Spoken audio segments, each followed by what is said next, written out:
Bismillahirrahmanirrahim. Assalamualaikum warahmatullahi wabarakatuh.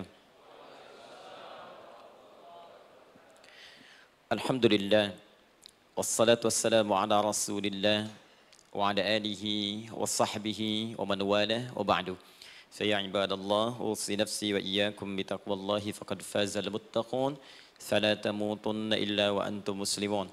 Faqala ta'ala, ya ayyuhalladzina amanu taqullaha haqqa tuqatih wala tamutunna illa wa antum muslimun. Saudara-saudariku, hadirin sekalian, terkhusus barangkali seluruh dari stakeholder PT Pertamina EP, khususnya Pak Nanang Abdul Manaf, sahabat kami. Beliau sempat bersama di Libya dulu, 3 tahun terakhir tidak berjumpa. Alhamdulillah, semoga beliau dan jajaran semuanya disehatkan oleh Allah Subhanahu wa taala. Pak Alfian, Pak Khalid, ya, dan seluruhnya, dan hadirin sekalian tanpa kecuali, saya bermohon pada Allah Subhanahu wa taala semoga kita senantiasa dirahmati, diberkahi dan dimudahkan oleh Allah Subhanahu wa taala. Alhamdulillah, kita baru saja menunaikan salat zuhur berjamaah. Semoga salat kita diterima oleh Allah Subhanahu wa taala. Ada 2 hal yang paling penting tentang salat ini yang ditekankan dalam Al-Qur'an. Pertama, kenapa sholat begitu penting ditunaikan? Karena ia akan menjadi pembeda antara Khalik dengan makhluk. Jadi kalau kita ingin bedakan Tuhan dengan hamba, maka di antara titik penting perbedaannya, kata Allah langsung itu terletak pada aspek ibadah, khususnya sholat. Karena itu ketika Nabi Musa alaihissalam berkenan kemudian langsung diperintahkan oleh Allah sehingga disebut dengan kalimullah yang diajak bicara dan diperkenalkan tentang esensi ketuhanan Allah, maka disebutkan perintah langsung oleh Allah untuk menyembahnya dalam bentuk salat. Al-Quran surah ke-20 Taha ayat ke-14. Kata Allah, innani anallahu la ilaha illa ana fa'budni wa aqimis salata li dzikri. Ya Musa, tidak ada Tuhan, kata Allah, selain saya. Ya, maka jika engkau telah tahu saya Tuhan, bedanya Tuhan dengan makhluk, fa'budni, maka kewajiban engkau sebagai makhluk menyembah saya. Bagaimana caranya ya Allah, kata Musa? Kata Allah, wa aqimis salata, rahmatullah. Wa aqimis salata li dzikri. Maka cara menyembahku itu adalah dengan salat. Karena itu semua nabi dan rasul, bahkan sebelum Nabi Muhammad SAW, diperintahkan oleh Allah untuk mengajak umatnya seluruhnya untuk sholat. Ya, Nabi Isa alaihissalam sholat. Anda buka Quran surah 19 Maryam ayat 31 sampai 33. Nabi Ismail alaihissalam, ya kakeknya Nabi ke-29, sholat. Bahkan meminta keluarganya sholat. Quran surah ke-19 ayat 55. Wa kana ya'muru ahlahu bis salat. Nabi Zakaria, saudaranya Imran, salat. Quran surah ketiga, ya, ayat ke-38 sampai dengan 39. Ayat 39-nya tegas mengatakan, "Fanadathu malaika wa huwa qa'imun yusalli fil mihrab." Jadi kalau kita urutkan dari Nabi Muhammad sallallahu alaihi wasallam sampai Nabi Adam alaihi salam, semua menunaikan salat kepada Allah Subhanahu wa taala. Ya, Muhammad bin Abdullah bin Abdul Muttalib bin Hashim bin Abdul Manaf bin Qusay bin Murrah bin Kilab bin Ka'ab bin Ghalib bin Fihir bin Malik bin Nadar bin Kinana bin Khuzaimah bin Mudrikah bin Ilyas bin Nizar bin Mudar bin Ma'ad bin Adnan bin Addi bin Adri bin Muqawwam bin Nagur bin Tarikh bin Ya'rub bin Yasjub bin Nabit bin Ismail alaihissalam bin Ibrahim alaihissalam bin Azar atau bin Nahur bin Abir bin Kinan bin Arfakhshad bin Sam bin Nuh alaihissalam bin Mikhlail Matushala bin Kinan bin Anwas bin Thith bin Adam alaihissalam. Dari Nabi Muhammad SAW sampai Nabi Adam semua salat. Coba ulangi. Nanti dalil singkatnya dari Quran surah keempat ayat 163, paling kiri sebelah atas di mushaf. Inna auhayna ilaika kama auhayna ila Nuhin wan nabiyyin min ba'di. Muhammad, apa yang kami telah wahyukan kepadamu sudah pernah pula kami sampaikan kepada Nuh alaihissalam dan nabi-nabi setelahnya. Kenapa tidak disebutkan Adam sebelumnya? Karena Adam itu nabi bukan rasul. Nabi diberikan risalah untuk pribadi dan kalangan dekatnya, rasul diberikan risalah tugas untuk mengajak umat. Kenapa Nabi Adam bukan rasul? Karena zaman Nabi Adam belum ada umat. Siapa yang mau diajak? Ya? Ini bagian pertama. Jadi kalau kita hari ini masih mendapat kesempatan sholat, alhamdulillah, ini artinya sampai hari ini kita masih benar-benar manusia. Kan kalau ada orang yang kemudian tidak mau beribadah apalagi sholat, terkhusus ketika dia beriman, maka penting dipertanyakan, masihkah ada iman dalam dirinya? Karena itu kata Allah dalam Al-Quran, surah ke-8 ayat yang kedua, aku akan perdengarkan namaku, sehingga ketika disebutkan itu, kita bisa menguji adakah getaran iman dalam jiwa kita. Quran surah 8 Al-Anfal ayat kedua. Innamal mu'minuna alladzina idza dzukirallahu wajilat qulubuhum. Sungguh orang yang masih punya iman itu, kalau diperdengarkan nama Allah kepadanya, akan ada getaran dalam jiwanya. Karena itu setiap hari 5 kali diperdengarkan nama Allah. Untuk menguji di jiwa kita masih ada iman tidak? Bahkan dari bangun tidur, bayangkan waktunya dibagi sempurna persis. Dari mulai subuh baru bangun, menjelang ke siang, mau berakhir siang ke sore, sore pindah ke maghrib, hilang kemudian muncul gelap malam. 5 kali persis dibagi waktu. Diperdengarkan untuk menguji, kira-kira setelah subuh siang masih ada nggak iman? Sore masih ada nggak? Ya Allahu Akbar, Allahu Akbar. Karena itu kalau iman masih ada melekat di jiwa kita, demi Allah saya katakan, begitu kita mendengar suara azan, pasti hati kita akan mengatakan, Allahu Akbar, Allahu Akbar. Wih, sudah azan ya? Pernah begitu? Ya, walaupun mungkin setelah selesai, La ilaha illallah, baru azan, belum qomat. Ya, itu normal, gak apa-apa. Yang penting iman masih ada. Nah, ini menunjukkan ada getaran dalam jiwa. Satu itu. Yang kedua, ini yang jarang dimanfaatkan teman-teman. Jadi seringkali sholat dimaknai pada ibadah formal bagian pertama saja. Adapun yang keduanya, ini yang jarang digali. Padahal sekali saja dalam sehari, itu 5 kali Allah menunggu kita. Ternyata sholat itu satu-satunya wasilah ibadah yang disebutkan dalam Al-Quran untuk langsung memohonkan semua kebutuhan yang kita rasakan. Bahkan sebelum kita diminta sholat, itu kalimat pertamanya bukan ibadahnya.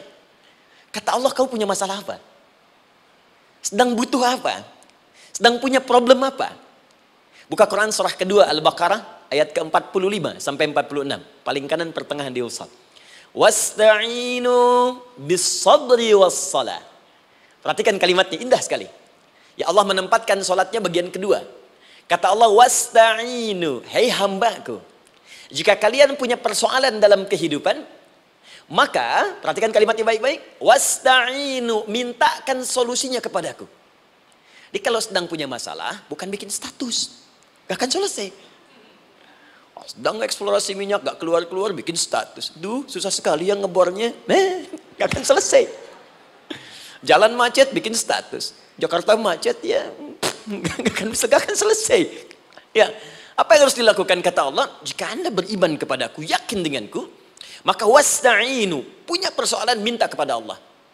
Caranya bagaimana? Satu, bis-sabri, terima dulu masalah itu, jangan dikeluhkan. Kaidah lain muncul, karena mustahil saya akan titipkan persoalan kalau tidak Anda mampu mengatasinya. Kaidah Quran surah kedua ayat 286, kita hafal ayatnya. La yukallifullahu nafsan illa usaha. Perhatikan kaidahnya. Allah tidak mungkin menguji seorang hamba di luar batas kemampuannya. Jadi kalau kita sedang punya ujian di rumah kah, pekerjaan kah, kehidupan sosial kah, sebesar apapun ujian itu kata Allah, memang karena Anda yang sanggup. Kalau nggak sanggup gak akan diuji.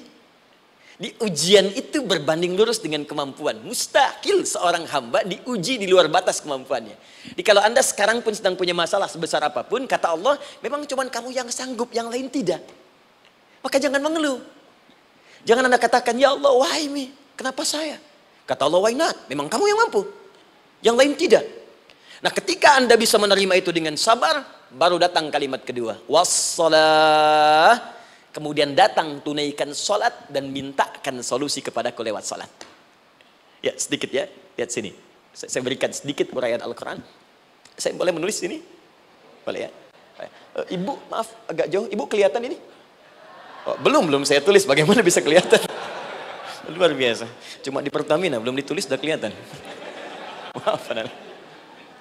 Lihat sini. Wasta'inu. Baik, ya. Saya ingin sedikit sekali. Ini redaksi Quran itu indah sekali diksinya.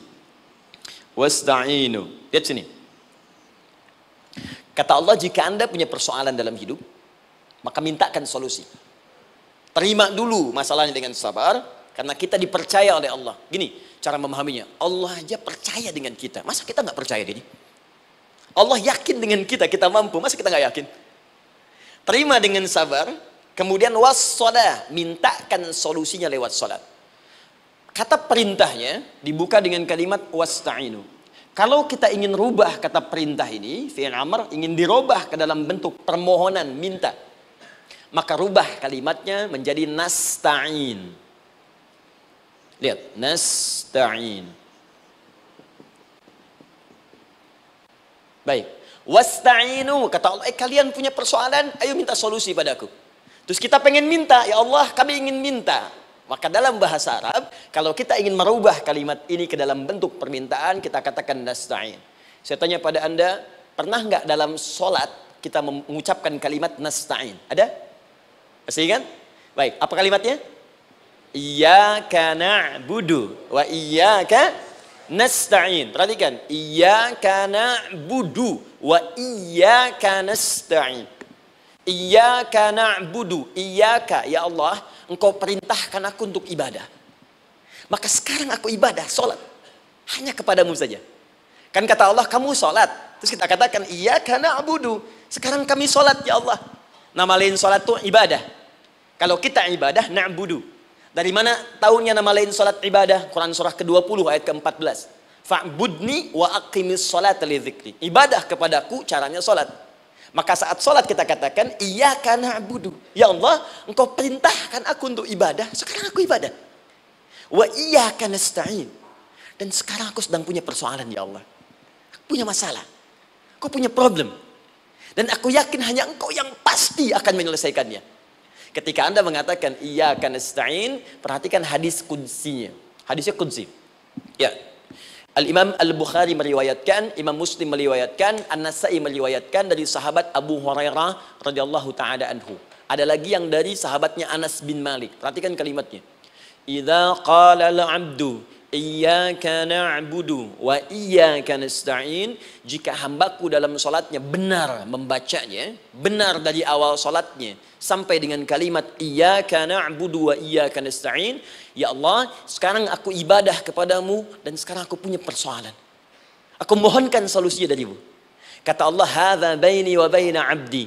Ini perjanjian antara aku dengan hambaku. Wali 'abdi, hadisnya qudsi. Wali 'abdi, kalau hambaku benar salatnya sampai kalimat ini, masa'alah, apapun yang dia minta sekarang aku akan kabulkan.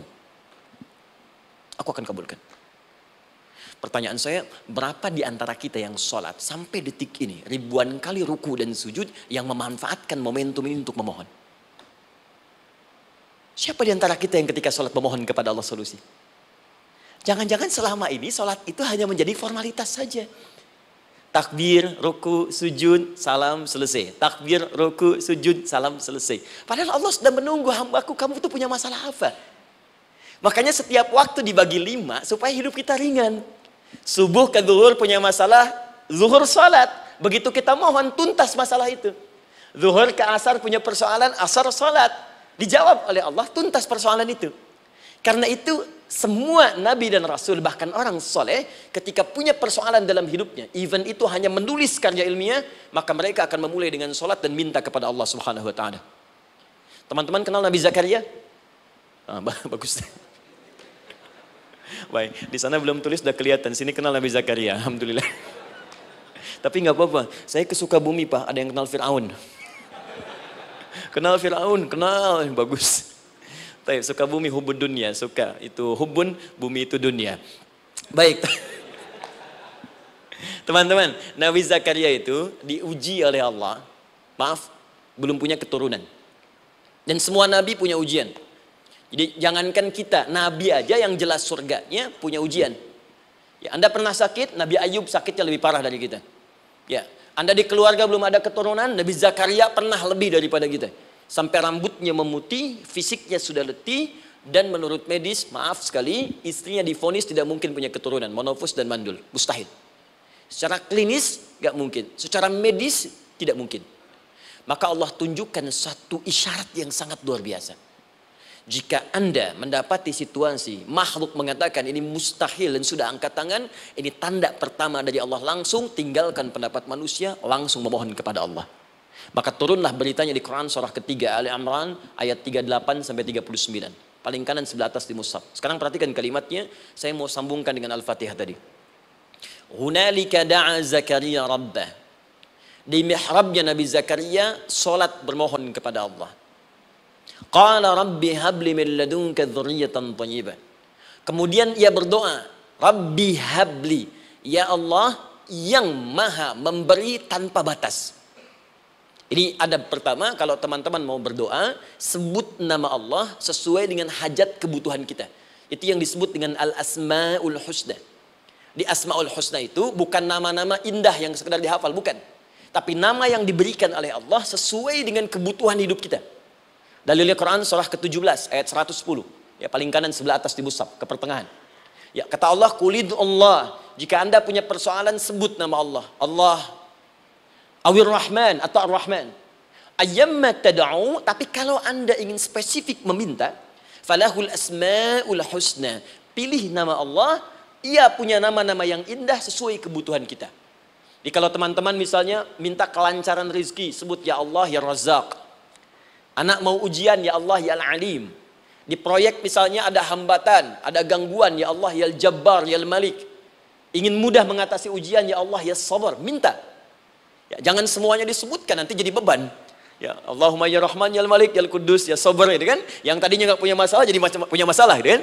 Pilih salah satu.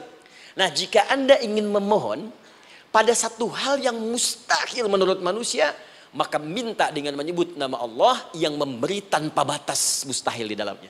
Nama Allah tersebut namanya Wahhab. Wahhab. Ya Allah, ya Wahhab. Al-Wahhab. Kalau kita rubah dalam bentuk permintaan, maka singkat kalimatnya dengan hab. Hab. Untuk sendiri habli, untuk banyakkan hablana. Rabbana hablana min azwajina wa dzurriyyatina qurrata a'yun. Nabi Zakaria minta karena sendiri yang mengalami situasi itu, maka beliau katakan, Rabbi habli. Ya Allah, habli min ladunka. Ya Allah yang tak punya batas dalam pemberian. Mereka mengatakan aku tak akan punya keturunan.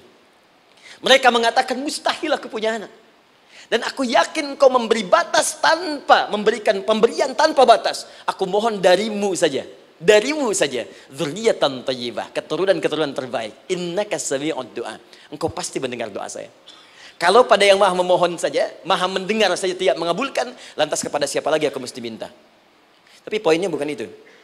Poinnya adalah ini disampaikan oleh Nabi Zakaria dalam keadaan sedang sholat. Mesti berdiri dalam sholatnya. Dalam bahasa Arab berdiri disebut dengan qaimun, qaim, berdiri. Sedang sholat disebut dengan yusolli. Perhatikan ayat 39-nya. Fanadathul malaikatu wa huwa qaimun yusolli fil mihrab. Maka seketika ketika doanya selesai dipanjatkan, sholatnya belum selesai. Doanya selesai dipanjatkan, seketika datang malaikat menyampaikan, kamu dapat kabar gembira, Anda akan punya anak, bahkan namanya langsung diberikan oleh Allah, Yahya, artinya hidup. Yang mustahil menurut manusia, lahir dari rahim seorang perempuan yang divonis monopos dan mandul, kata Allah, bagiku yang gak ada yang mustahil. Jadi dan hidup dia. Kapan itu terjadi? Masih sholat dan belum selesai dalam sholatnya, dalam keadaan berdiri. Sekarang saya tanya Anda, kita membaca iyyaka na'budu wa iyyaka nasta'in dalam keadaan ruku atau sujud? Sujud, berdiri. Berdiri teman-teman. Betul kan? Dalam keadaan berdiri saat baca Al-Fatihah. Iyyaka na'budu wa saat kita mengatakan wa iyyaka nasta'in, Allah balik bertanya, apa yang kamu butuhkan? Nabi Zakaria itu sholat dulu baru minta. Kita umat Nabi Muhammad karena keutamaan nabinya, sebelum sholat dah ditunggu. Butuh apa? Mau minta apa? Karena itu saya ingin katakan, ayo manfaatkan momentum sholat ini. Jangan sekedar kita kemudian tunaikan formalitas, tapi kita tidak mendapatkan keuntungannya. Ayo, semuanya. Dari mulai takbir sudah ada doa. Ruku ada doa. Bahkan sujud kita bisa perbanyak dalam bahasa hati kita untuk memohon kepada Allah Subhanahu Wa Taala. Jelas sampai di sini? Baik. Mudah-mudahan insya Allah doa kita dikabulkan oleh Allah Subhanahu Wa Taala. Ini baru mukaddimah, kita belum mulai. Ini pengantar. Tema kita hari ini tentang Al-Quran. Dan mudah-mudahan kita diberikan insya Allah kelancaran untuk bahasan kita. Dan topik ini insya Allah akan memberikan banyak manfaat dari apa yang kita kerjakan dalam keseharian kita. Saya mohon izin untuk melambatkan bacaan karena tadi hanya mengantarkan saja. Teman-teman, kenapa mesti Al-Quran? Apa esensi Al-Quran? Dan kenapa Al-Quran diwahyukan pada Nabi Muhammad SAW? Apakah khusus untuk sekedar dibaca? Atau ada satu nilai yang sangat penting yang justru itu mengandung nilai mukjizat yang paling dalam dari Al-Quran? Yuk kita mulai dengan Al-Quran surah kedua Al-Baqarah ayat ke-38. Paling kanan sebelah atas. Disambungkan dengan Quran surah kedua ayat 185. Paling kiri pertengahan di mushaf. Quran surah kedua ayat 38 dengan Quran surah kedua ayat 185. Saya mulai dari kisah Nabi Adam. Saya pelan-pelan. Nabi Adam saat diciptakan oleh Allah, kemudian diberikan informasi bahwa beliau akan bertugas di bumi, beraktivitas di bumi. Disampaikan di Quran surah kedua ayat 30, paling kiri sebelah atas. Wa idh qala rabbuka lil malaikati inni ja'ilun fil ardi khalifah. Kata Allah, dan pelajari, ingat ketika kami menyampaikan pada para malaikat, kami akan menugaskan satu makhluk manusia namanya Adam di bumi tugasnya untuk menjalani hidup di bumi. Nah, secara singkat, setelah Nabi Adam turun ke bumi di awal masa bersama Sayyidah Hawa ya alaihi wassalam, maka ternyata bersamaan dengan turunnya Adam dan Hawa ke bumi itu, mereka berdua dibekali petunjuk. Yang dengan petunjuk itu, ini yang dahsyat. Allah jamin semua aktivitas hidupnya, dari mulai yang sederhana sampai yang kompleks, pasti jika diikuti petunjuk ini, dia akan senang menjalaninya dan akan tenang mendapatkan hasilnya. Ya, perhatikan kalimatnya. Quran surah kedua ayat 38. Fokus. Qul nahbitu minha jami'a. Kata Allah, sekarang tiba saatnya. Adam, Hawa, turun kalian ke bumi. Kalau setan kita tinggalkan aja ya. Ini kita bahas Adam dulu. Turun kalian semua ke bumi. Fa imma ya'tiyannakum minni huda. Maka nanti sejak kalian tiba di bumi itu, aku akan turunkan satu petunjuk disebut dengan hudan namanya. Hudan. Fokus. Faman tabi'a hudaya, maka jika Anda dan keturunanmu mengikuti semua detil di petunjuk ini, fala khaufun 'alaihim wala hum yahzanun, maka aku pastikan engkau dan seluruh keturunanmu akan menjalani hidup di muka bumi dengan tenang dan senang. Fala khauf, khauf itu gelisah, takut. Lawan dari takut apa? Tenang. Lawan dari gelisah, tenang. Kata Allah, jika Anda mengikuti tuntunan hidup yang ini, maka saya jamin semua hidupmu tenang. Walahum yahzanun, dan saya pastikan selama hidup di muka bumi itu, kalian tidak akan pernah bersedih. Senang. Lawan sedih, itu senang. Jadi ternyata kita itu diminta tugas di bumi itu bukan untuk dipersulit. Jadi kalau ada yang hidup sampai saat ini sedih deh, di rumah tangga sedih, di kantor nggak tenang, pasti di antara poinnya bukan nggak mampu senang, tapi boleh jadi yang hidup ini tidak membaca petunjuk kehidupannya. Anda kerja di perusahaan, teman-teman ada yang di Pertamina, ada yang di yang lain. Kalau Anda nggak ikuti petunjuk, kan pekerjaan tidak akan berlangsung dengan nyaman kan? Kalau Anda nggak ikuti aturannya, bagaimana bisa mengerjakan petunjuk itu dengan nyaman? Maka apalagi hidup yang kompleks, kata Allah, sejak Adam saya turunkan, sudah ada petunjuk kehidupan, saya namakan dengan hudan. Anda ikuti petunjuk ini, maka langsung jaminan dari Allah, semua yang Anda jalani dalam hidup, pasti saya jamin senang dan tenang. Petunjuk ini disebut apa? Hudan. Nah, agak cepat. Di setiap masa, Nabi Adam selesai hidupnya, generasi kemudian berkembang, datang lagi Nabi Nuh, sampai ke Nabi Muhammad SAW. Perhatikan baik-baik. Setiap berganti generasi akan turun hudan sesuai dengan kebutuhan masyarakatnya pada saat itu. Baik, Nabi Musa menerima kitab apa namanya? Nabi Musa Taurat. Taurat disebut hudan dalam Al-Quran. Muncul Nabi Musa, kitabnya disebut Taurat. Perhatikan baik-baik. Tahukah teman-teman ketika Taurat disebutkan dalam Al-Quran? Buka Quran surah ke-17. Ya, ayat yang kedua. Wa ataina Musal kitaba. Kami berikan kepada Musa kitab. Lihat. Wa ja'alnahu hudan li bani Israil. Dan kitab yang kami berikan itu, yang disebut Taurat, Ali Imran ayat yang ketiga. Wa anzalat Taurata wal Injil. Kami berikan Taurat kepada Musa. Nah, saat Allah turunkan Taurat itu, hudan li bani Israil. Isi Taurat ini adalah petunjuk kehidupan khusus untuk Bani Israel saja. Umatnya Musa. Jadi kalau umat Nabi Musa mengikuti petunjuk hudan, Taurat ini, kata Allah, saya jamin semua hidupnya tenang dengan senang. Nabi Isa turun Injil. Injil disebut hudan dalam Al-Quran. Dan yang terakhir, saya cepat karena waktu kita terbatas. Ketika Allah menurunkan Nabi Muhammad SAW dan dipilih sebagai Rasul, maka saat yang bersamaan beliau pun diberikan petunjuk untuk umatnya. Dan dahsyatnya, petunjuk itu pun disebut dengan hudan. Buka Quran surah kedua, ayat 185. Syahrul Ramadan alladzi unzila fihi al-Quran. Di bulan Ramadan itu, kata Allah, saya turunkan Al-Quran. Kenapa saya turunkan Al-Quran? Hudal linnas.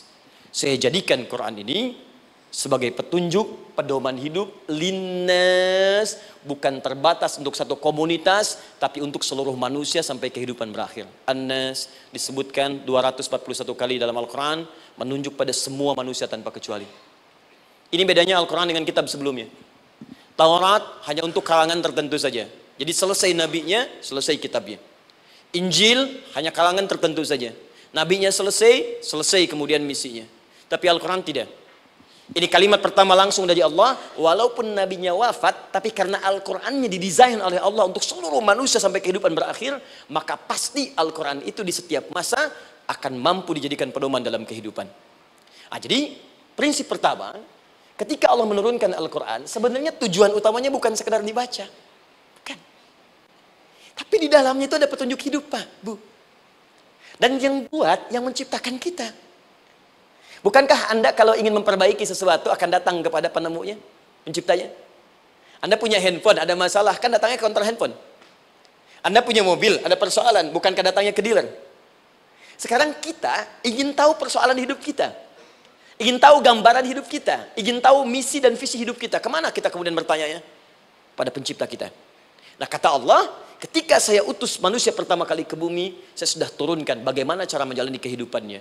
Dan ternyata berita baiknya untuk kita diberikan oleh Allah satu petunjuk utuh, langsung disebutkan, isinya disebut dengan Al-Quran. Jadi dari Al-Fatihah sampai dengan An-Nas, dia bukan bacaan biasa. Semua di dalamnya ada petunjuk kehidupan kita dari mulai bahkan dalam kandungan sampai kita wafat kepada Allah Subhanahu wa taala. Kalau diikuti petunjuk ini, langsung turun jaminan dari Allah. Hidup kita pasti akan tenang dan nyaman. Saya bacakan cepat ya. Tapi nggak usah ditulis, nanti kalau teman-teman agak terlambat mengikutinya, Anda buka kembali rekamannya, Anda boleh runtutkan kembali.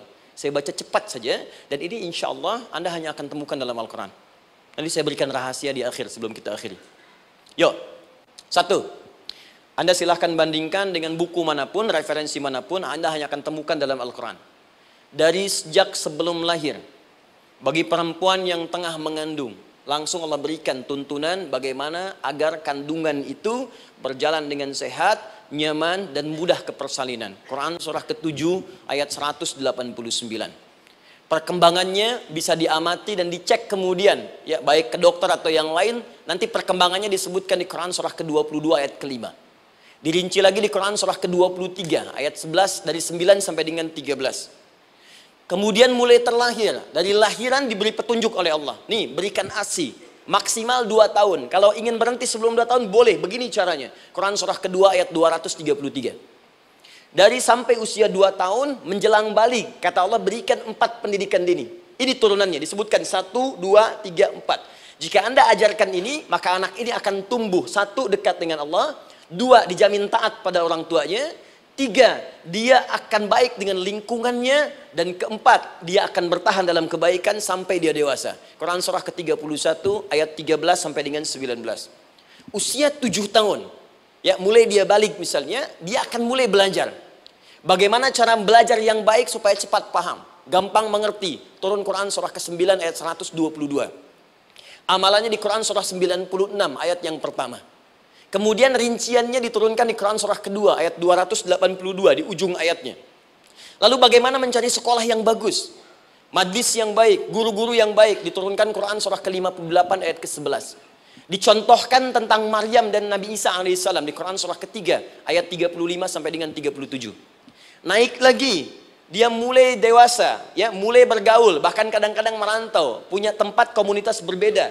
Bagaimana supaya dia bergaul tidak terpengaruhi lingkungan yang tidak baik.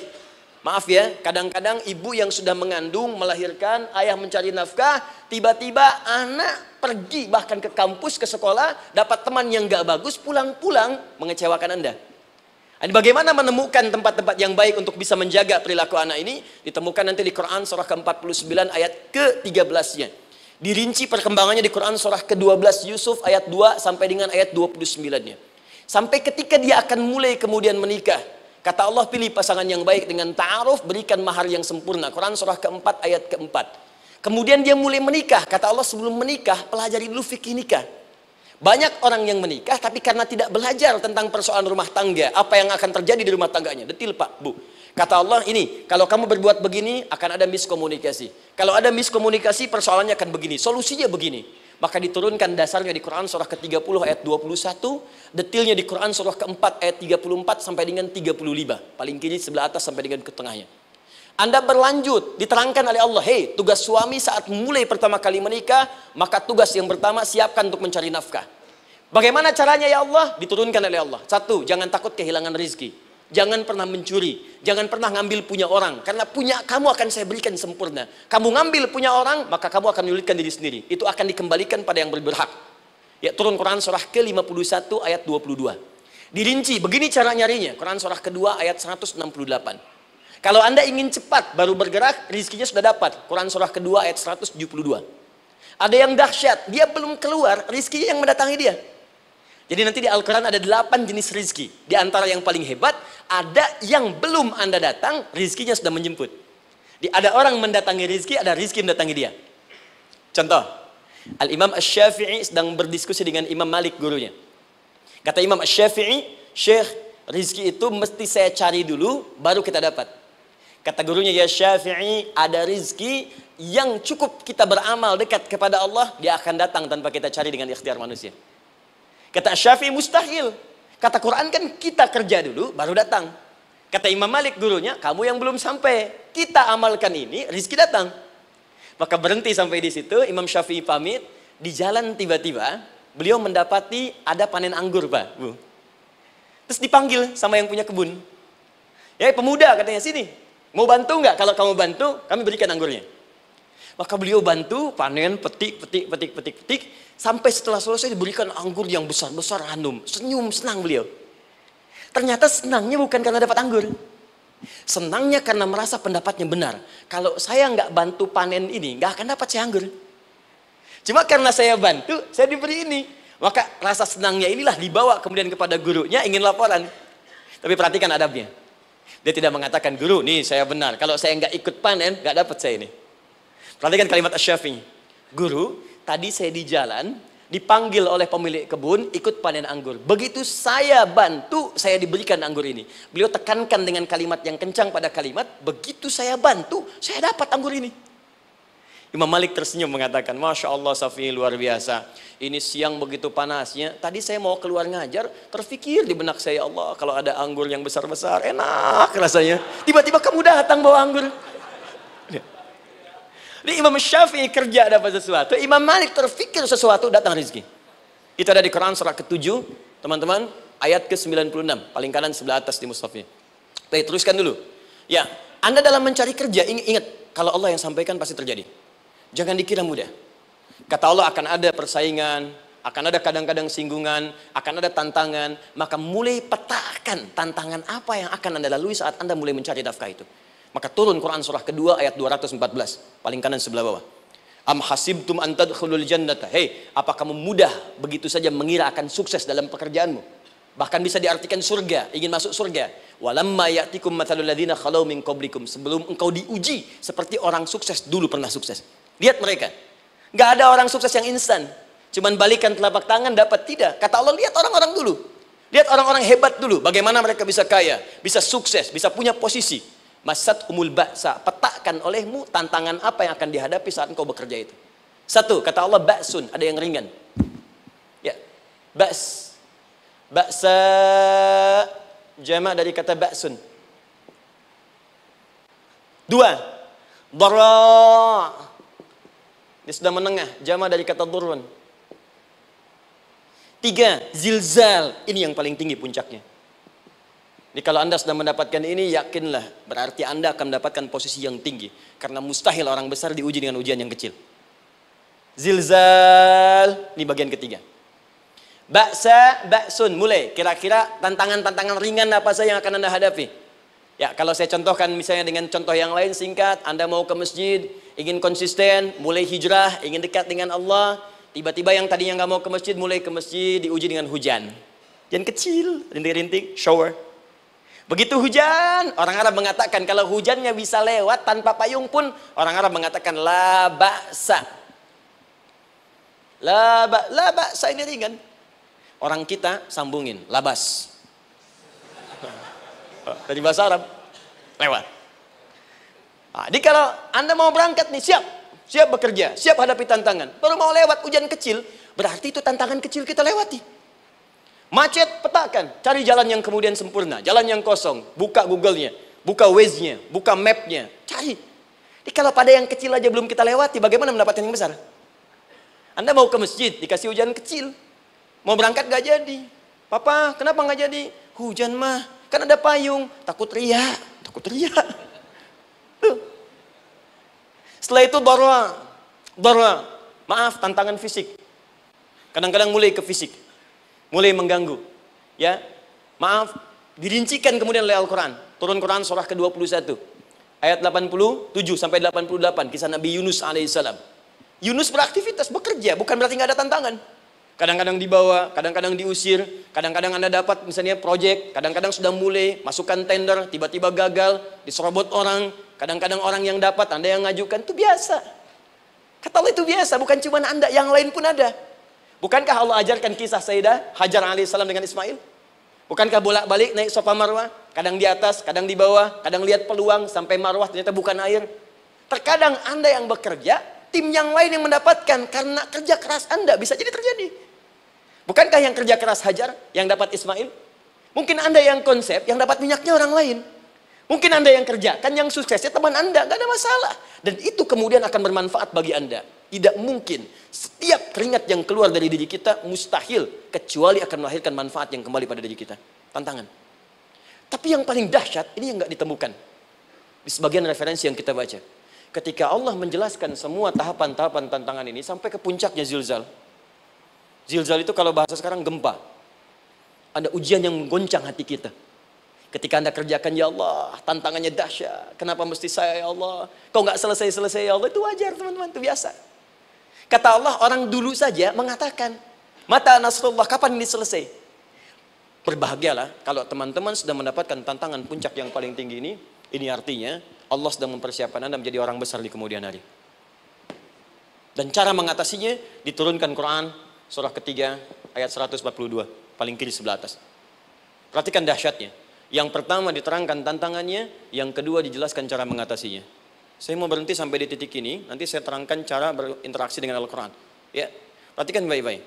Kata Allah, jika kelak engkau sudah bisa memetakan tantangan ini, maka siapkan solusi untuk mengatasinya. Ayatnya dibuka dengan kalimat yang sama persis. Saya pernah sampaikan teori ini di dua perusahaan besar di Indonesia. Yang pertama, ada salah satu perusahaan, karena ini direkam saya nggak sebutkan perusahaannya, perusahaan otomotif besar, sedang turun gratis, kemudian juga ada inflasi yang tinggi. Terus saya terangkan teori Quran. Dia praktekkan berhasil, Pak. Padahal saat itu saya presentasi di depan non-muslim. Non-muslim. Sales-sales se-Indonesia dikumpulkan, saya bedah tentang ini. Dan mereka berhasil. Sampai sekarang naik lagi. Yang kedua sama, ini direkturnya juga non-muslim. Tapi nggak apa-apa, kita diskusi. Dan mau mendengar teori ini. Dan praktekkan, naik.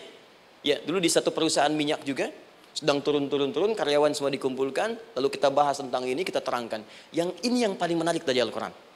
Kalimatnya sama persis, Quran surah ketiga, ayat 142. Am hasibtum an tadkhulul jannata. Apa Anda duga, akan begitu mudah mendapatkan kesuksesan dalam hidup. Tolong fokus baik-baik. Jangan selalu mengartikan jannah dengan surga. Karena asal kata jannah itu artinya kesuksesan, kebahagiaan yang belum tampak. Surga, kenapa disebut dengan jannah? Karena itu puncak kebahagiaan kita yang belum nampak sekarang. Saya kasih rahasia ya. Ini antara kita saja nih. Kalau ada kata jim dengan nun di depannya, itu pasti tidak nampak, tersembunyi. Apapun tambahannya. Ya, misal, jin kenapa disebut dengan jin? Karena memang ketika diciptakan, dia tidak tampak, tersembunyi. Lawannya ins, karena itu kita disebut ins, karena saat lahir kita tampak. 18 kali disebutkan dalam Al-Quran. Ya ma'syaral jinni wal ins, wa ma khalaqtul jinna wal ins. Jadi jin disebut jin karena memang fitrahnya tersembunyi, gak nampak. Jadi kalau ada jin melakukan penampakan, itu jin sedang kena masalah. Sedang keluar dari fitrah. Sama dengan manusia, harusnya tampak. Jadi kalau ada manusia yang senang sembunyi-sembunyi, dia sama dengan, bukan saya yang bilang, sedang punya masalah. Ke kantor, sembunyi-sembunyi, hati-hati Pak Alfian tuh. Biasa ada pintu depan, masuk pintu belakang. Suami di rumah, buka WA, sembunyi-sembunyi. Bu, hati-hati tuh. Pulang lewat pintu belakang, berarti sedang punya persoalan dalam hidup. Setiap ada jim dengan nun, pasti tersembunyi. Ibu punya janin, rahim, dalam rahim ada janin. Kenapa disebut dengan janin? Jim, nun, ya, nun. Karena sosok itu belum nampak dalam pandangan kita. Nanti kalau sudah lahir, baru tampak. Jannah, kenapa disebut jannah? Karena belum tampak dalam pandangan kita. Nanti kelihatan. Karena itu dalam Al-Quran, kata jannah itu tidak dikhususkan dengan surga. Tidak dikhususkan dengan surga. Kadang-kadang menunjuk aspek kesuksesan yang belum tampak. Anda mau ngubur minyak, minyaknya belum tampak. Belum kelihatan. Anda mau kerja, ya hasilnya kan belum tampak. Baru ikhtiar sekarang. Karena itu orang Arab disebut kaya kalau mereka mendapatkan kebun yang tak tampak sebelumnya. Kebun anggur, bukan kurma, kalau kurma banyak. Kebun anggur, ada apel, ada jeruk, sampingnya ada sungai-sungai, disebut dengan jannah.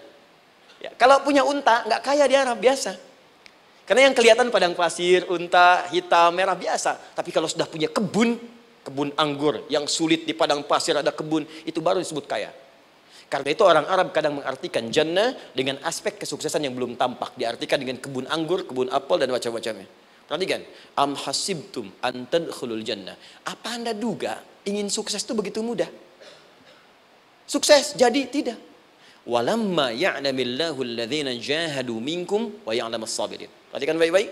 Sebelum Allah memastikan pada diri Anda terdapat dua hal yang paling utama untuk mengatasi tantangan tadi. Satu, jahadu. Kesungguhan. Serius. Jadi kalau mau sukses, mesti serius. Kerja serius. Cintai pekerjaan Anda. Ya, belajar anak-anak serius. Pastikan belajar dengan serius. Jangan cuma anak-anak duduk paling belakang, nggak pernah nanya, kadang ngantuk, pulang. Ujian, besoknya mau ujian, baru belajar. Ya, sistem SKS, sistem kebut. Ya, kadang-kadang sejam, Bu, Pak. Saya pernah ada orang di luar ngadu waktu di Libya, Ustadz, gimana ini orang Indonesia? Kenapa? Saya belajar 3 bulan. Besok mau ujian. Teman antum orang Indonesia pinjam catatan saya baru semalam. Dia dapat 8, saya 7,5. Saya bilang, Anda belum tahu sistem SKS tuh. Baik, ya. Tapi itu bukan solusi. Begitu ujian selesai, ilmu lupa. Itu poinnya. Jadi kalau hanya sekedar ilmu dipakai untuk ujian, pada prakteknya nggak akan terpakai. Ini banyak anak sekolah sekarang hanya belajar untuk ujian saja. Padahal kalau dipraktekkan, kadang kaitan dengan agama tinggi, Bu, Pak. Fisika itu dengan agama itu tinggi. Gaya F1 sama dengan F2, gaya gerak sama dengan gaya dorong. Gaya sedikit, maka keluarnya sedikit. Pukul kencang, bunyinya kencang. Imannya kalau kuat, amalan jadi banyak. Iman sedikit, amal pun sedikit. F berbanding lurus dengan P, hukum Pascal. Gaya berbanding lurus dengan tekanan. Masuk bab akhlak. Makin banyak gaya, makin banyak tertekan. Nah itulah. Gaji 5 juta, gaya 10 juta, kan? Ini serius. Serius. Di divisi apapun Anda, saya 3 sepekan lalu lah takziah ke tempatnya yang Habibie, terus diminta tausiah di sana. Dan saya perhatikan beliau termasuk yang paling serius ketika diberikan tugas apapun. Gak pernah diberikan amanah kecuali mencintai pekerjaan itu. Yang Habibie demikian. Ciri orang sukses itu serius. Tapi keseriusan itu, kata Allah petakan jadi 3 bagian lagi. Karena jahadu itu punya 3 turunan kata.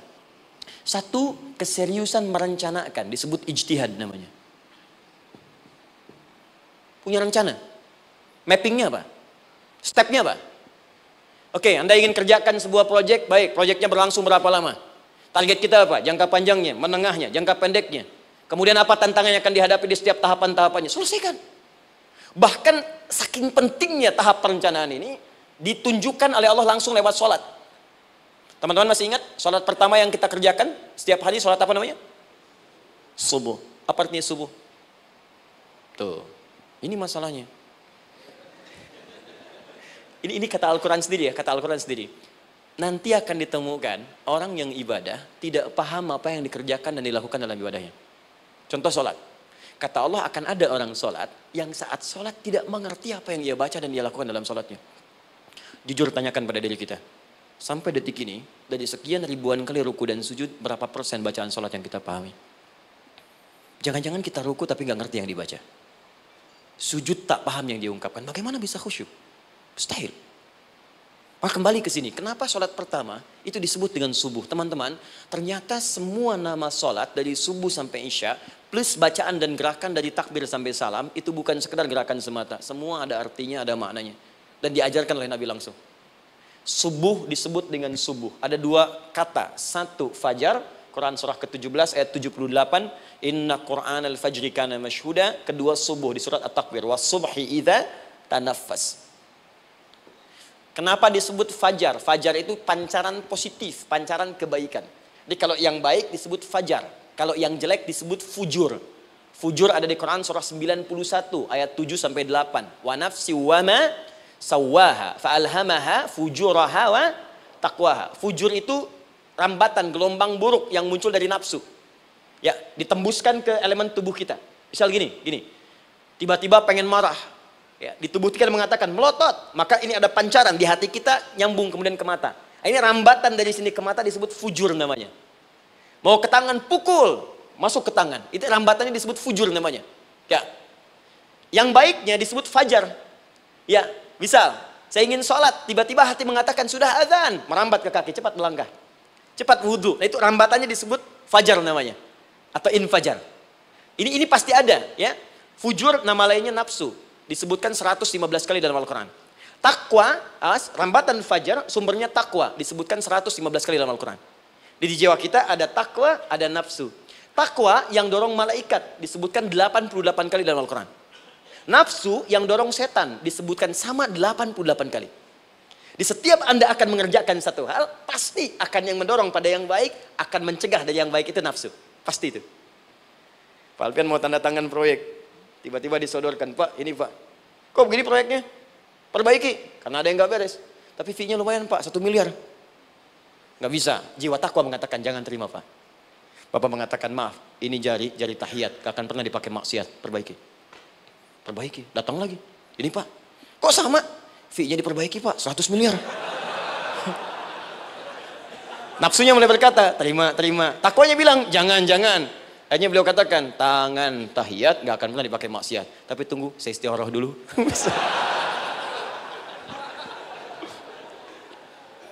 Nah, waktunya, ini salatnya disebut fajar. Kenapa disebut fajar? Karena saat kita tidur, terus dengar suara azan, Allahu Akbar, maka memancar dari iman kita, rambatan untuk merespon suara itu. Bangun kita untuk menunaikan salat. Waktunya disebut subuh. Kenapa disebut subuh? Dari kata asbah. Asbah itu artinya yang siap dengan rencana. Ya, orang Islam tuh nggak ada yang bangun dari tidurnya kecuali punya rencana jelas yang akan dieksekusi di hari itu. Makanya sebelum kita bekerja mengeksekusi itu, kita datang menghadap Allah supaya Allah berikan kemudahan di setiap aktivitas kita. Coba lihat manajemen Nabi. Bukankah sebelum tidur beliau istighfar dulu? Dirinci pekerjaannya, dicatat yang akan dikerjakan besok, istighfar 70 kali, 100 kali, sehingga dengan istighfar saat tidurnya tenang. Coba kita biasakan. Ada yang baca Quran, ada yang istighfar. Kalau nggak percaya silahkan cek. Begitu Anda lakukan, tidurnya enak. Besoknya rencana itu sudah siap. Makanya ketika bangun, siap jam 7 mau kemana, jam 8 ada di mana, jam 12 kerjakan apa. Sebelum mengerjakan itu, datang kepada Allah, sujud, ya Allah, saya punya rencana ini tolong mudahkan. Begitu caranya. Itu yang disebut dengan subuh. Nah, sekarang kembalikan peta hidup kita mau seperti apa ke depan. Ijtihad. Yang kedua, kalau sudah jelas konsepnya, visinya sudah ada, maka jihad. Yang kedua jihad. Jihad itu eksekusinya, aksinya, actionnya, perjuangan fisiknya. Rencananya apa? Tahajud malam nanti. Bismillah. Jam berapa? 2:30. Baik, yuk kita mulai rencanakan. Eksekusi rencananya. Bagaimana cara kita bangun 2:30? Pasang alarm. Jam berapa alarm dipasang? 3 kali. Pertama 1:30, kedua 2 kurang 1/4, ketiga jam 2 lewat 1/4. Baik. Alarm pertama untuk mematikan alarm kedua. Alarm kedua matikan alarm ketiga. Ketiga siap-siap. Baik. Siap, bangun. Jihad. Awas, ini penting ya. Jihad itu jangan dipersempit maknanya kepada situasi peperangan saja, tidak. Banyak jihad itu luas sekali medannya. Karena jihad itu perjuangan fisik. Dan maaf sekali, dalam konteks perang pun bukan menyerang orang. Tapi membela diri saat diserang. Di Islam itu bukan agama ekspansi. Cek di sejarah, nggak ada Islam menyerang. Yang ada itu membela diri saat diserang. Atau saat orang lain dizalimi dan kita diminta untuk terlibat, kita membantu. Ini bukan dalam konteks sekarang yang banyak dibincangkan. Tembak orang, bom orang, nyerang orang. Bukan. Itu waktu kejadian bom Tamrin itu pertama, saya di Lampung posisinya. Itu begitu meledak, tuar. Pertanyaan pertama Pak di Balista ini, Ustadz, apakah bom di Jalan Tamrin termasuk jihad fisabilillah? Saya bilang, Pak, sependek pengetahuan saya, jihad fisabilillah itu jihad di jalan Allah, bukan di Jalan Tamrin. Kaidahnya beda. Nah, misal mencari nafkah itu jihad. Cari nafkah jihad. Quran surah keempat ayat 34, paling kiri sebelah atas. Tugas pertama ketika menikah kata Allah, ar-rijalu qawwamuna 'alan nisa. Setiap lelaki itu diminta oleh Allah untuk mengatur bagian rumah tangganya. Jadi pemimpin di rumah tangganya. Ya bima faddalallahu ba'dahum 'ala ba'din, karena diberikan kemampuan untuk memimpin. Di pemimpin itu ada di suami. Dan ciri khas pemimpin, Bu, biasanya ciri khas pemimpin apa, Bu? Bukan tegas, bukan. Ciri khas pemimpin itu tidak mau dipimpin. Makanya kalau ada sesuatu, masukkan lewat usulan, jangan beri saran. Kalau saran susah, itu pemimpin. Baik, tapi yang paling luar biasa kata Allah, perhatikan kalimatnya indah sekali. Wa bima anfaqu min amwalihim. Saya berikan tugas untuk mencari nafkah. Ketika seorang lelaki bertugas mencari nafkah, ingat ya, konteks apapun, kalau perempuan nanti bekerja bukan nafkah poinnya. Bisa hobi, ya, bisa aktivitas, tapi nafkah kalau sudah menikah itu ada pada suami. Perempuan tidak. Kalaupun tidak dilarang perempuan bekerja, tidak. Sayyidah Aisyah mengajar, ada yang para sahabiah jadi perawat, ya, ada yang pengajar. Banyak dulu sahabat Nabi yang perempuan mengajar. Ya, kan ada pelajaran-pelajaran khusus perempuan. Ya, ada bagian perawat, ada dokter. Ini kan yang ngandung perempuan, masa yang perisa laki-laki? Ya, ada bagian perempuan tertentu. Itu silahkan bekerja boleh, tapi nafkah laki-laki.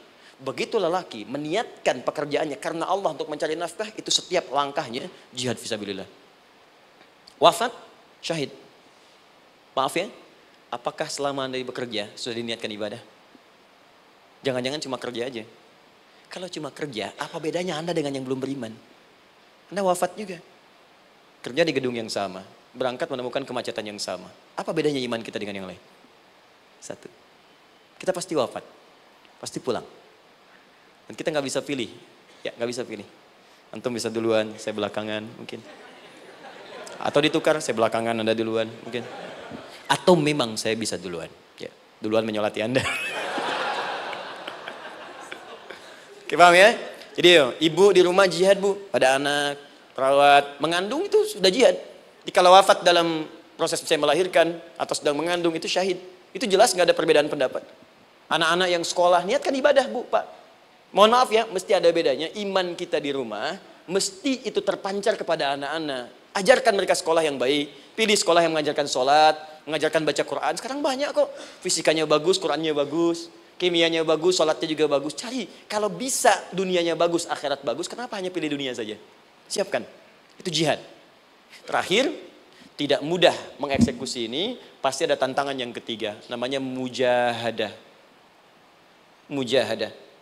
Tantangan mengatasi gejolak jiwa. Kadang-kadang malas, capek, ya belum eksekusi dilakukan, sudah berdebat pada yang tidak penting, sehingga tidak menghasilkan kesimpulan. ragu-ragu, khawatir, maka atasi semua itu. Turun Quran surah kedua ayat 216. Kutiba alaikumul qitalu wa huwa kurhul lakum. Kalau engkau sedang tidak nyaman, maka perangi ketidaknyamanan itu jika engkau ingin mendapatkan kesuksesan yang telah engkau cita-citakan.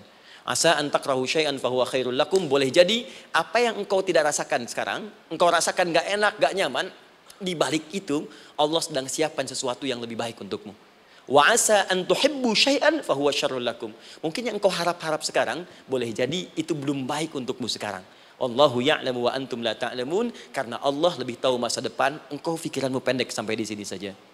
Maka teman-teman sekalian, kembalikan lagi, tidak pernah Anda akan temukan dalam Al-Qur'an kecuali bimbingan hidup yang semuanya nyata. Silahkan cek. Itu baru pekerjaan. Belum ibu di rumah, ibu capek merawat anak, kadang mengeluh, kadang nangis. Turun Quran surah ke-17 ayat 23. Kadang-kadang ada beda pendapat dengan suami, Quran surah ke-4 ayat 34 sampai 35. Masalah kondangan saja, Pak, bisa beda pendapat. Ya. Ya, Pak, kan ada family gathering malam, Mama pakai baju apa ya? Hijau apa yang biru? Masya Allah, kata Anda biru bagus, Mah. Kata Mama kayaknya hijau deh, Pak. Tuh. Nanya tapi udah punya jawaban. Ya, bagus kalau dipakai, begitu keluar kuning. Naik lagi, Anda udah 40 tahun, anak masih ada, turun Quran surah ke-46 ayat 15. Kemudian naik lagi sampai Anda sepuh, sampai kembali ke keadaan tidak normal seperti anak-anak lagi, Quran surah ke-22 ayat ke-5. Sampai ada amalan, kalau Anda jangan kira Anda akan hidup selamanya, Anda pasti wafat. Quran surah ke-3 ayat 185. Bahkan diajarkan kalau wafatnya ingin enak, begini caranya. Pelajari Pak, jangan cuma dunia, kita akan meninggal. Ini ada di Quran, kalau pengen meninggalnya enak, begini caranya. Ya kalau nggak percaya silahkan amalkan, nanti kita akan lihat di akhir. Ya. Betul, akan kelihatan. Quran surah ke-89 ayat 27 sampai 30.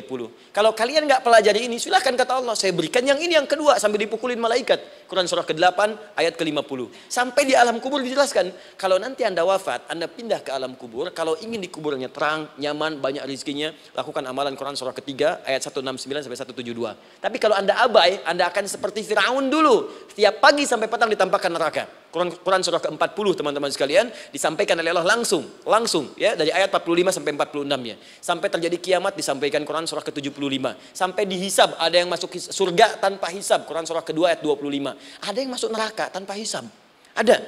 Kan yang kita tahu surga aja, masuk neraka tanpa hisab ada. Quran surah 18 ayat 99 sampai dengan 100. Sampai disebutkan surga yang paling indah nomor 1 bersama Nabi dan orang-orang soleh. Jadi kalau Anda masuk sini, tetangga Anda semua Nabi. Ya, depannya Nabi Ibrahim, belakangnya Nabi Musa misalnya, samping kirinya Nabi Yusuf, ya, samping kanan Nabi Muhammad SAW. Itu cuma 3 golongan, orang soleh, para syuhada, orang-orang jujur dalam kehidupan dunianya. Jadi kalau Anda jadi pekerja yang jujur, taat kepada Allah, Anda berpotensi masuk surga bersama semua Nabi dan Rasul yang pernah diutus. Ya. Baik, itu ada di Quran surah ke-4 ayat ke-69. Ada yang kedua di taman surga, Quran surah ke-51 ayat 15 sampai dengan 18. Ada yang surga seluas langit dan bumi, Quran surah ke-3 ayat 133 sampai 134. Ada yang neraka yang biasa, ya, sebiasa-biasa nerakanya kebakar juga. Quran surah 4 ayat 56. Tingkat paling tinggi neraka jahanam untuk 2 golongan, munafik, ingat, munafik dan kafir. Jadi kalau Anda pun muslim, jauhi perbuatan munafik. Karena munafik akan mengantarkan langsung ke dalam neraka jahanam. Quran surah ke-4 ayat 140. Mana yang tidak ada? Mana yang nggak ada di Quran? Semua ada. Bisnis ada, ya, birokrasi ada, diplomasi ada, mengajar ada, ilmu ada. Karena itu saya mau tutup, jika kita ingin benar mengeluarkan petunjuk ini, seperti orang dulu pernah melakukannya, maka kata Allah melalui lisan Rasulullah, turun Quran surah ke-29 ayat ke-45. Satu ini aja kita kerjakan, insya Allah ini akan beda kita rasakan.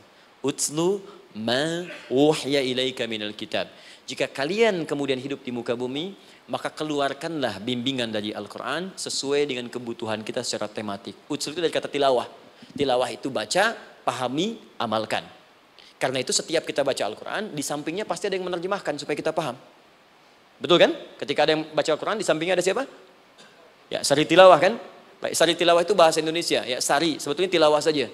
Tapi mungkin saat yang menerjemahkan dulu pertama di Indonesia, namanya Bu Sari. Karena itu disebut sari tilawah. Ya, kalau Adi mungkin ada di tilawah gitu kan? Nah, jadi teman-teman, caranya begini. Anda keluarkan sesuai kebutuhan. Enggak semua ayat Quran mesti kita kaji. Kalau mau dari awal, dari akhir, bagus. Kalau baca silahkan. Hatamkan, Nabi juga hatamkan. Tapi kalau Anda ingin ambil sesuai passion kita. Anda pebisnis, kenapa nggak mengeluarkan ayat bisnis di Quran? Teman-teman yang diperminyakan, keluarkan ayat-ayatnya ada. Quran surah At-Tur, surah 52 itu, keluarkan. Ya, wal bahrul masjur, Dan jika Anda akan melakukan eksplorasi di laut, carilah laut yang punya nih kualifikasi begini. Yang di bawahnya ada endapan tanah yang melahirkan api, kata Allah tuh. Itu potensial ada minyaknya. Kalau yang kerja di batu bara, turun Quran surah Fatir, surah 35 ayat 27 sampai 29. Ini jenisnya. Ada yang kelihatan dari jauh, ada yang harus digali, ada yang kelihatan dari jauhnya kelihatan hijau, ada kelihatan menghitam. Disebutkan langsung. Ada. Kenapa nggak Anda turunkan dalam bentuk-bentuk tematik yang itu bagian kita? Ada yang pokok, ada yang spesifik. Yang pokok tentang sholat, karena semua orang sholat. Tentang ayah. Anda jadi ayah berapa tahun? Kenapa nggak dikeluarkan di Quran ayat-ayat tentang ayah? Kenapa nggak dikeluarkan di Quran ayat-ayat tentang ibu? Jangan jauh-jauh dulu bicaranya. Tentang belajar. Nah, nanti eksekusinya kalau mau cepat buka kitabnya Al-Imam Al-Bukhari. Ada kitab hadis, saya akhiri, yang dikarang oleh Al-Imam Al-Bukhari dan sangat populer. Apa nama kitabnya? Kalau hafal saya kasih hadiah. Apa kitab Imam Al-Bukhari yang populer? Ya.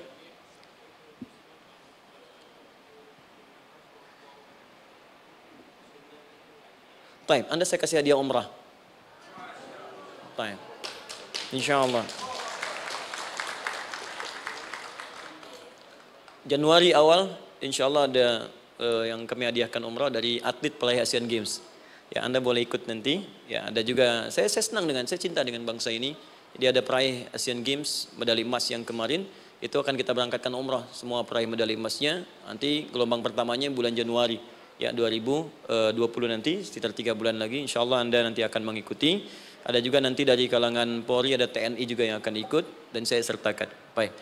Al-Jami As-Sahih Al-Musnad Al-Mukhtasar min umuri Rasulillah sallallahu alaihi wasallam wa sunanihi wa ayyami. Itu namanya. Ayo ulangi. Disingkat Sahih Al-Bukhari. Kenapa saya bacakan lengkap? Bukan karena singkatannya, tapi banyak orang sekarang baca buku, baca kitab hanya langsung ke isinya. Padahal setiap ulama ketika menuliskan judul kitabnya, itu pasti ada petunjuk di dalamnya. Kata Imam Al-Bukhari, Al-Jami As-Sahih. Kitab ini saya buat sebagai petunjuk umum miniatur kehidupan Nabi yang bisa kita ambil hikmahnya sekarang. Jadi kalau kita pengen tahu bimbingan Nabi di masa lalu, supaya kita terapkan sekarang, buka kitab saya ini. Semuanya mustad bersambung kepada Nabi. Sahih saya pastikan, saya teliti satu-satu. Al-Mukhtasar, saya persingkat gak bertele-tele. Nah ini poinnya. Min umuri Rasulullah SAW wa sunani wa ayyamihi. Ini semua pekerjaan Nabi selama 24 jam. Secara singkat saya tutup dibagi 97 pembahasan. Setiap 97 pembahasan, satu babnya itu berisi bimbingan hadis-hadis Nabi. Di situ ada bab tentang bisnis, kitabut tijarah. Bab tentang ilmu, kitabul ilmi. Bab bahkan tentang sakit, kalau pengen cepat sembuh apa? Kitabul marid. Bab tentang pemerintahan, kitabul imarah. Bab tentang penguatan iman, supaya naik gak turun-turun, kitabul iman. Anda tinggal pilih profesi apa, cari Sahih Al-Bukhari, harganya murah. Maaf, dibandingkan pulsa Anda pun masih murah kitab Al-Bukhari. Ya, beli 4 jilid cuma 350.000 yang bahasa Arab saja. Ya, kalau mau terjemahan, cari terjemahannya. Ya, dapatkan itu, keluarkan babnya sesuai profesi kita. Itu ketika dibuka kitab ini, yang pertama muncul ayat Quran dulu. Ini ayatnya, ini hadisnya. Ini ayatnya, ini hadisnya. Teman-teman gak usah baca semuanya, keluarkan passion Anda apa, di situ belajar. Sebulan saya belajar ini, besok saya pindah lagi. Sebulan topik ini, besok ke topik yang lain lagi. Saya kira insya Allah, kalau itu kita terapkan dengan baik, maka Al-Quran akan hidup dalam seluruh aktivitas kita, dan mudah-mudahan keberkahan akan diturunkan oleh Allah Subhanahu Wa Taala. Ya, tidak cukup dengan amin, mulai dulu. Ya, mulai dulu, petakan dulu, eksekusi dulu.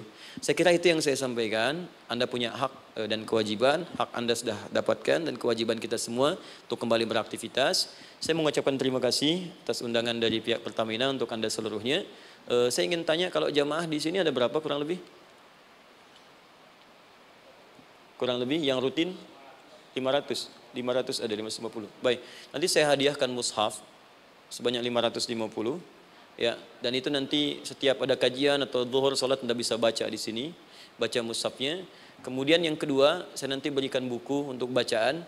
Ya, itu buku yang saya berikan insyaallah tentang manusia. Jangan-jangan selama ini kita jadi manusia, kita tidak tahu mau kemana kita. Ya, itu saya keluarkan dari Al-Quran langsung, seperti apa Allah menerangkan tentang kemanusiaan kita. Saya juga hadiahkan sejumlah yang sama, 550. Nanti satu orang bisa mendapatkan satu-satu. Dan terakhir barangkali, mau hafal Quran? Oh mau, baik. Alhamdulillah. Alhamdulillah. Saya berikan mushafnya yang spesial. Nanti kita mulai dengan 10 juz dulu ya. Nanti saya berikan At-Taisir yang 10 juz. Itu ada mudah untuk bisa menghafal Quran. Mulai dari 10 juz dulu, nanti bisa disempurnakan. Saya berikan 550 Quran khusus untuk dijadikan sebagai hafalan. Nanti cara menghafalnya bisa dibuka saja di YouTube. Nanti di situ ada cara kami menjelaskan. Dan bulan depan kita ada karantina akbar. Jadi menghafal Quran dalam 30 hari. Alhamdulillah angkatan pertama sudah selesai. Ada yang hafal 24 hari, 23 hari. 30 juz, bukan juz 30 ya. Ada yang 30 hari. Ya, ada juga. Sekarang sedang gelombang kedua. Mudah-mudahan di Pertamina ini juga insya Allah dalam proses bekerja ada juga yang menghafal dan hafal Quran insya Allah ya. Saya kira itu, nanti pulang dari sini dikabari. Kalau ada mobil disiapkan, kalau tidak ada kami juga coba antarkan. Nanti kami siapkan dan mudah-mudahan bisa bermanfaat untuk teman-teman. Kalau ada yang bisa saya lakukan untuk bersinergi di sini, untuk membuat teman-teman lebih dekat dengan Allah, sampaikan dan saya dengan senang hati. Ya, saya datang sendiri, tulis sendiri, nerangin sendiri, ngapus sendiri, gitu kan.